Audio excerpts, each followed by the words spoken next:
नमस्कार मेरे प्यारे बच्चों।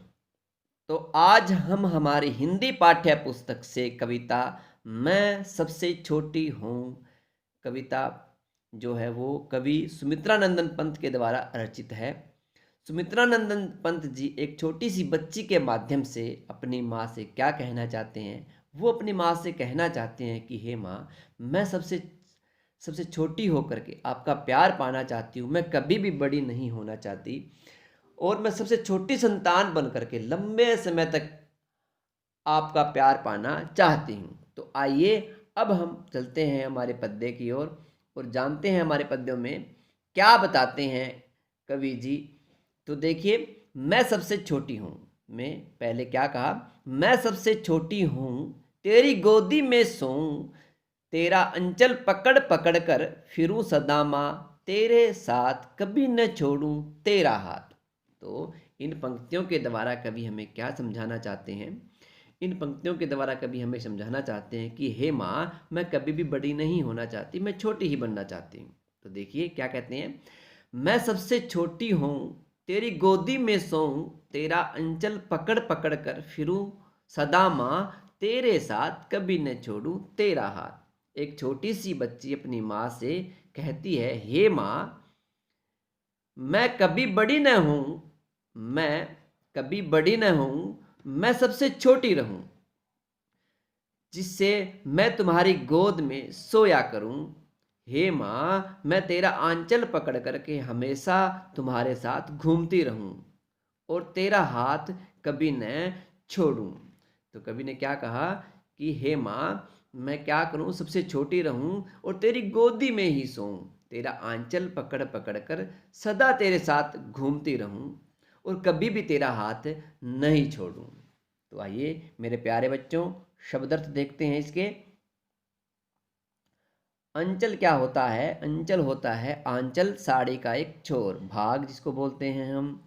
और घूम फिरूं का मतलब क्या होता है, घूमूं। कहा ना, फिरूं सदा माँ तेरे साथ, कि माँ हमेशा तेरे साथ मैं घूमती रहूं। ये थे इनके शब्दार्थ। देखिए अब इसकी हिंदी क्या बनती है। एक छोटी बच्ची अपनी माँ से कहती है कि हे माँ, मैं कभी भी बड़ी न हूँ, मैं सबसे छोटी रहूँ, जिससे मैं तुम्हारी गोद में सोया करूँ। जब छोटी हो जाऊंगी तो क्या करूँगी, तुम्हारी गोद में ही सोया करूँगी। हे माँ, तेरा आंचल जो होता है एक साड़ी का एक छोर पकड़कर हमेशा तुम्हारे साथ घूमती रहूं और तेरा हाथ कभी न छोड़ूं। तो ये इसकी थी हिंदी। चलिए अब चलते हैं हम अगले पद्य की ओर। कवि हमने अगले पद्य में हमें क्या समझाते हैं, क्या अपनी माँ से प्रार्थना करते हैं। देखिए, बड़ा बनाकर पहले हमको तू पीछे चलती है मात, हाथ पकड़ फिर सदा हमारे साथ नहीं फिरती दिन रात, अपने कर से खिला धुला मुख, धूल पोंछ सज्जित कर गात, थमा खिलौने नहीं सुनाती हमें सुगध परियों की बात। क्या कहते हैं, छोटी बच्ची कहती है कि माँ, आप हमारे साथ हमें बड़ा बना करके छल करती हो, धोखा करती हो। और वो धोखा कैसे कैसे करते हैं, तो आइए इस पद्य के माध्यम से जानते हैं कि माँ कैसे कैसे हमारे साथ धोखा करती है और कैसे हमें क्या करवाती है। छोटी लड़की अपनी माँ से कहती है, हे माँ, पहले तुम हमें बड़ा बना देती है, यानी बड़ा बनाकर पहले हमको तू पीछे चलती है मात, कि पहले हमें तुम बड़ा बना देती है, फिर तू हमारे साथ धोखा करने लगती हो। कैसा धोखा करने लगती हो, बड़ा होने पर तू हमारे साथ नहीं रहती है। माँ, तू तुम अपने हाथ से हमें खिला पिला करके, मुंह धुला करके, धूल झाड़ पोंछ कर हमारे शरीर को सुंदर बनाकर हाथ में खिलौने थमा देती हो। तुम हमें खिलौनों से बहलाकर परियों वाली कहानी नहीं सुनाती हो। इसने कहा ना कि माँ, तुम हमें पहले बड़ा बना देती हो, बड़ा बनाने के बाद फिर हमारे साथ आप धोखा करती हो। धोखा कैसे करती हो, जैसे ही हम बड़े हो जाते हैं आप हमारे मुंह हाथ पग धुला करके, धूल पोंछ कर करके, हमें सुंदर बना करके हमारे हाथों में खिलौने थमा देती हो खेलने के लिए, फिर आप हमें उन परियों की कहानियां नहीं सुनाती हो। इस प्रकार हे माँ, आप हमारे साथ तो धोखा करते हो। तो आइए शब्दार्थ देख लेते हैं। छलते होता धोखा देती है कि हे माँ, मात क्या होता है? मात होता है माँ। और अपने कर, कर होते हैं हाथ। सज्जित क्या होता है? सज्जित होता है सजाकर।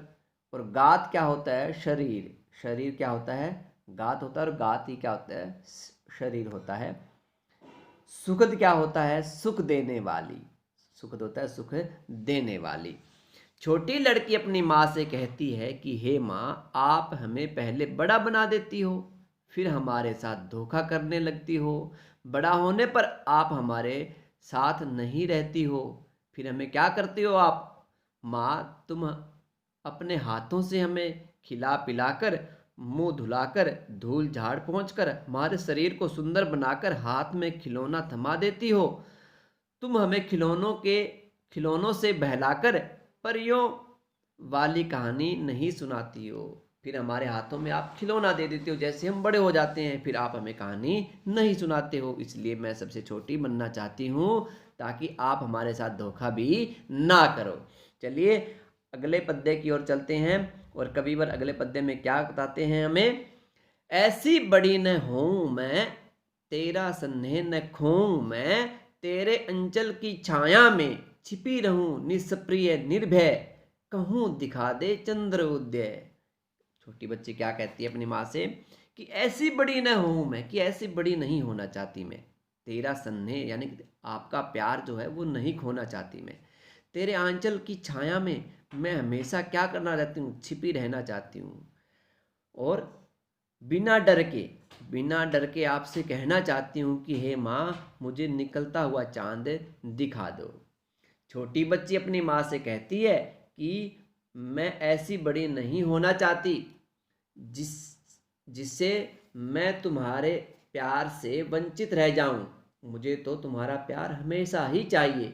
हे माँ, मैं छोटी रह करके तुम्हारे आंचल में और कुछ चाहे बिना छिपी रहना चाहती हूँ। मुझे कोई इच्छा नहीं है, और तुमसे बिना डर के कह सकूं कि हे माँ, मुझे निकलता हुआ चांद दिखा दो। कहा ना, दिखा दे चंद्रोदय। चंद्रोदय निकलता हुआ चांद। आइए शब्दार्थ देख लेते हैं। पहला है स्नेह। स्नेह क्या होता है? स्नेह होता है प्यार। निष्प्रिय क्या होता है? बिना इच्छा के। मुझे कोई इच्छा नहीं है, बिना इच्छा के, बिना चाह के मैं तुम्हारे आंचल में छिपा रहना चाहती हूँ, तुम्हारे साड़ी के पल्लू में छिपी रहना चाहती हूँ। निर्भय, बिना डर के कह सकूं कि हे माँ, मुझे क्या दिखा दो? मुझे निकलता हुआ चांद दिखा दो। क्या कहना चाहती है छोटी बच्ची अपनी माँ से? छोटी बच्ची अपनी माँ से कहना चाहती है कि मैं ऐसी बड़ी नहीं होना चाहती हूँ कि तुम्हारे प्यार से वंचित रह जाऊं। मुझे तुम्हारा प्यार हमेशा ही चाहिए। हे माँ, मैं छोटी रह करके तुम्हारे आंचल में और कुछ चाहे बिना, मुझे कोई इच्छा नहीं है, छिपी रहना चाहती हूँ, और तुमसे बिना डर के कह सकूं, हे माँ, मुझे निकलता हुआ चांद दिखा दो। तो ऐसी कल्पना एक छोटी बच्ची करती है। वो अपने माँ के साथ हमेशा रहना चाहती है और अपनी माँ का प्यार नहीं खोना चाहती, इसलिए वो छोटा ही बनना चाहती है। छोटा बनना ही उसे क्या है? पसंद है। तो ये थी हमारी छोटी सी एक कविता, मैं सबसे छोटी हूँ। तो हमारी कविता पाठ आपको एक बार पढ़ करके जरूर देखनी है कि मैं सबसे छोटी हूँ कविता में कौन कौन से शब्दार्थ आते हैं और उनकी हिंदी क्या बनती है। तो ये हमारा है चित्रात्मक कार्य, जिसको हम बोलते हैं पोर्टफोलियो। मेरे प्यारे बच्चों, आप इनमें से, इन चित्रों में से कोई भी एक चित्र आप बना सकते हो, या फिर आप शब्दार्थ का पोर्टफोलियो भी लिख सकते हो, बना सकते हो। तो आज के लिए इतना ही। आपका दिन शुभ रहे। धन्यवाद।